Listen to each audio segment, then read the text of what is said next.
Hello. Today we are going to talk about our number of the day slide.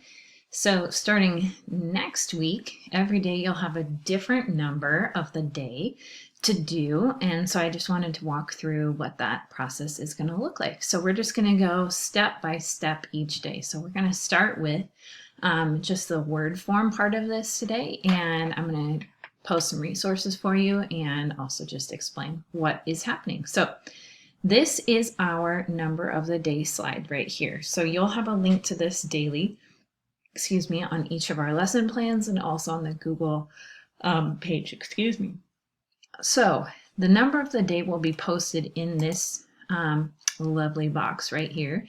I haven't actually written out the number of the day, but let's do it together real fast. So I'm going to type in a number. I think we're going to do 4,848. Oops, gotta make this a little bit smaller. Okay, so the number will already be in here as soon as you come into the Google Classroom. So your job for the number of the day is to do all 5 parts of this. You're going to do word form, place value, double, half, and even or odd, mental math, and expanded form. So today, all we are going to do is the word form of this. So one of the things I'm going to post in Google Classroom today is a link that just has some like common spellings of words. So that way you don't have to stress too much about how do I spell that word? What does that look like?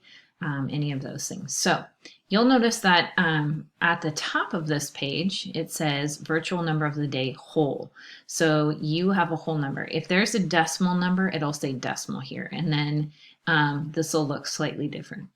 So I'm going to take this number, 4,848, and I'm just going to write it exactly how I'm saying it. So I'm going to spell it out in word form. 4,048.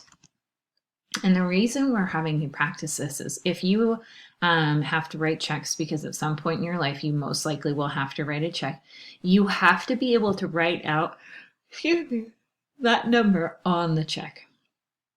So that way the bank can make sure that they are depositing the correct amount into your account or withdrawing the correct amount from your account. So they want to have it in spelling. You're not going to use the word and anywhere in this number unless there is a decimal point. So I don't say 4,848. I need to include that it is 4,848. So I'm taking out that and. I just realized as I was reading that to you, I left part of this off.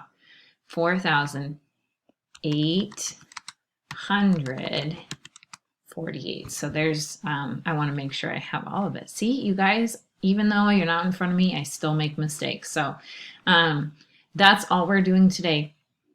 I'm going to have a practice number for you on our Google page. So it'll look very similar. It's using numbers very close to what's on here. So you're not going to have to do something too crazy. So all you need to do today is the word form. And then tomorrow we'll practice a little bit more. All right. Talk to you soon. Bye.